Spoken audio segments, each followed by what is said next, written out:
I am here with Amy Mebberson, an artist.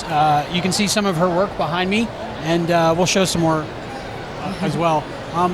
You do a lot of Disney art. Yeah. And you worked for Disney for a while, and then what was it, animation and then comics? Yeah. So I started at Walt Disney Animation Australia back when there was an animation studio in Sydney. And I started there and worked there for 5 years until the studio closed, and then relocated to the States, and I went to work for Tokyo Pop for a while, drawing manga. And after that, I started doing Disney comics with Boom Studios, and I pretty much stayed working with Disney in various capacities ever since. It's like a dream job for an artist, I would think. Yeah. It's a combination of right place, right time, and just being adaptable. What did you do with the animation? Like, what was your part? I was part of like the old 2D animation system, which is very sadly not around anymore. But I was an in-betweener, which is kind of like fills in the rest of the animation drawings after the animators are done. And it's kind of a cross between. You're kind of halfway between an assistant animator and a cleanup artist, and you have to be able to do all sorts of stuff. I did effects, shadows, all sorts of stuff. Yeah. So, did that lead to the Disney comic work? Kind of. Like I said, I found an editor that I knew at Tokyo Pop. Went on to work for Boom, and I learned just through internet scuttlebutt that Boom had a Disney Comics license at the time. And so I contacted this editor and said, hey, can I try out? Because I had just moved to the States, and the whole manga wave at Tokyo Pop was kind of wrapping up, and so I was looking for work. And so I said, hey, I've worked for Disney Animation, can I try out for the comics? And he went, yeah, sure, you'll still have to audition with Disney. And I went, yeah, sure. And so I tested and I got approved. And so I don't know if my animation experience really impacted that decision, but at least I had that training because animation training really taught me a lot on drawing solidly and how to draw on model. So, which is, of course, important when you're doing licensed comics, not just Disney, but in general, yeah. Was it difficult when you're doing the comics to stick with like the Disney style and also incorporate your own? Well, most of the comics I did with Boom were I did Pixar and Muppet comics. Oh, wow! And the Muppets were fun because being a bit of a Muppet fanatic, I was very keen to be faithful to the puppets and the limitations of the puppetry. So I never drew the Muppets anyway, except in no way other than how the puppets would behave. That's awesome. So which I had fun doing, and Pixar were pretty flexible. But with princesses, for instance, these comics I've been doing with them is very much a special, cool case where Disney decided, yeah, you know what, let's try this cute little princess style with a comic strip format, and Disney noticed and said, hey, that's actually pretty good enough. That we're now doing toys, and there's merchandise starting to roll out using my artwork on it, and that's taken a long time to get to this point. But it's just some of it is just Disney. Sometimes even the big companies like Disney don't know what could potentially be good until they see it. Whereas sometimes it'll be like, nope, this is our brand aesthetic. We need you to stick to this. Right, which is understandable. Yeah. So it can be variable. It depends on which division you're working for and what you're making. Yeah. I noticed a lot of your drawings you have here of Vanellope and Kermit. Yeah. They just look amazing. When you do stuff for yourself, like in that style, what would you call your style of art? My style probably has a decent influence of sort of Japanese chibi style. I loved Sailor Moon and everything back in the day, but I wouldn't call it pure chibi. It's more just. It's got elements of that, just in terms of like cartoonish exaggeration. I also love mid-century art. So, there's the modern day guys like Shane Glines and all this kind of stuff who do that beautiful mid-century stylized retro-y kind of look, and I just love the simplicity of that. So I love mid-century illustration in general as well, because it was in, and the classic guys like Hanna-Barbera and UPA Studios did a lot of that, stripping down character design to just the simple essences and still bring them personality. So that's what I like to try and do, is mine's all about personality.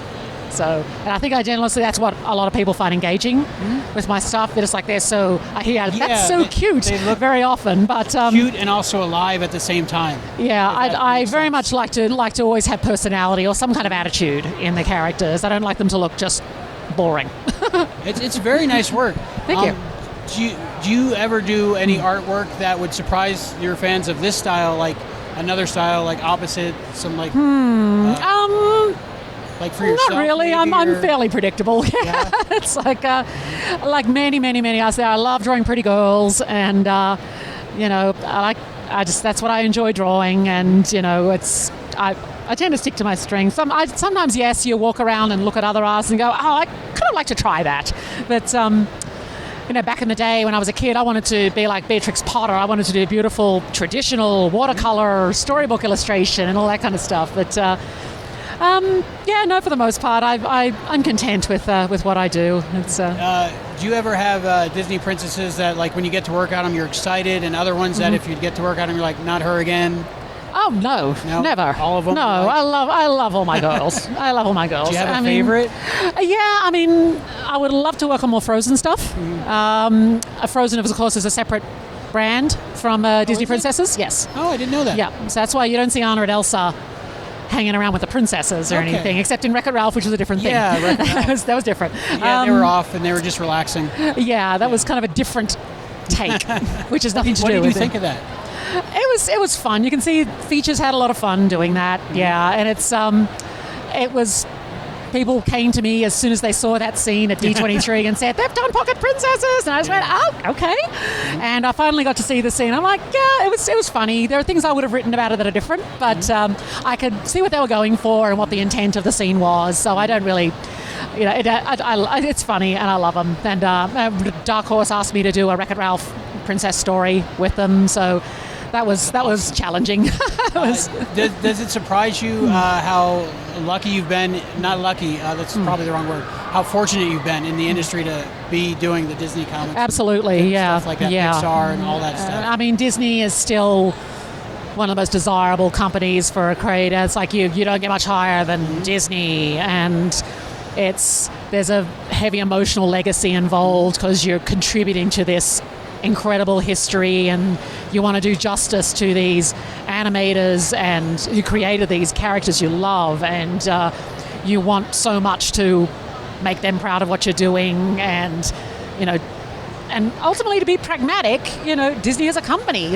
You want to make a good product, and that is something I'm always trying to do, and I'm very, very grateful that just this labyrinth of right place, right opportunities came along, even if it's just in a little tiny way, like a little comic or something like that. Somebody at Disney said, yeah, okay, let's give it a try. So that's something I am very, very grateful for. Is there an artist or artists that kind of inspired you to start drawing and being an artist yourself? Not really. I mean, I've been drawing since I was 2, so I don't really remember there was something that made me want to draw. I just drew. I mean, when I was a kid, yeah, I loved the old storybooks, like Wind of the Willows, things like that. I drew a lot of cute little animals living in forests when I was a little girl, and but what cemented me wanting to be a Disney artist was when Beauty and the Beast came out, and I was in junior in high school. And that ballroom scene came along, and my jaw just hit the floor, and I'm just like, I want to do that. And straight away then I was looking for this was pre-internet, so Yeah. every magazine I could find that had, or kids or stickers that had Beauty and the Beast on them, I was trying to learn to draw Belle, and I've been drawing Disney characters ever since, basically. Did you ever see the movie version they released on Laserdisc where it's just the drawings of Beauty and the Beast? Oh, I do not have that one, no. Oh, yeah, it's pretty no. good. It's Okay. all just like the drawings. It's a and- storyboard, is yeah. it? Oh, okay, yeah. It's on Laserdisc. I don't know if it's on another format, but it's pretty cool. Yeah. I noticed you drawing at the table and doing Yeah. different things by hand. You draw by hand. Do you also do like digital work? Oh yeah, what's your yeah. workflow? The paid day job is all done Yeah. digitally. Yeah, Okay. because again, you're working for a major company with a lot of guidelines and rules. There are always going to be notes, and so it is just so much easier to make adjustments and revisions digitally than do them by hand. So the hand drawing I pretty much just do for conventions, for people who want to come and get something. Yeah. Is it different to draw digitally than by hand? It is. It is. I mean, you relearn it almost. No. I mean, the actual drawing technique is no different. You're just adjusting to the different media. It's obviously it takes a different touch to do something by watercolor than it is to, because you can emulate any studio technique on a computer screen, and your pen works the same way. Whereas if I'm drawing something by hand, of course, if I'm inking something, I'm going to be different to pencils, to pastel, to paints. So drawing digitally kind of condenses all those skill sets down to a screen which is emulating all that, really. So it's just another tool. You wouldn't say one is not better than the other. Okay, it's just Do you have a preference? Probably digitally, kind of like the freedom of it. You don't have that tangible quality, the thing in your hand. It varies from one day to the next. Some days I'll be just like, I just feel like painting today.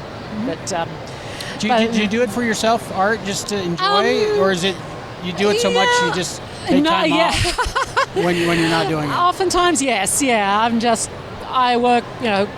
We get very little time off in freelance, so usually in the evening I'm like, I don't want to draw anything tonight. I just want to play my app games, or I sew, or do something else with my hands. What's your happy place? Disneyland. Disneyland? Happiest place on earth. I agree. I live 15 minutes away from Disneyland, so I'm there. I live an hour away from Disney World. So okay. Yeah. So you get it. Yeah, I get it. I'm there all the time. Yeah. Okay. If our viewers want to get some of your work, and they're not in the con right now, where can they go? Unfortunately, I do not sell anything outside the cons. Okay. Yeah, I don't have an online store. Unfortunately, I just don't have a website where people can see where you're going to be. My website is just my name, amymebberson.com. My Twitter handle is just my name, and Instagram. Most of my social media is on Twitter and Instagram. So I'm chatty on Twitter. If I have any new art or news to share, it'll usually go on Instagram. So it's just my name, Amy Mebberson, on Twitter and Instagram, and and my website is amymebberson.com. Perfect. Which is just kind of a general hub where you can go and find everything. Find everywhere else. Yeah. Well, thank you so much for being Thank you very much. Longbox. I appreciate it. This is great. Thanks very much. Thank you.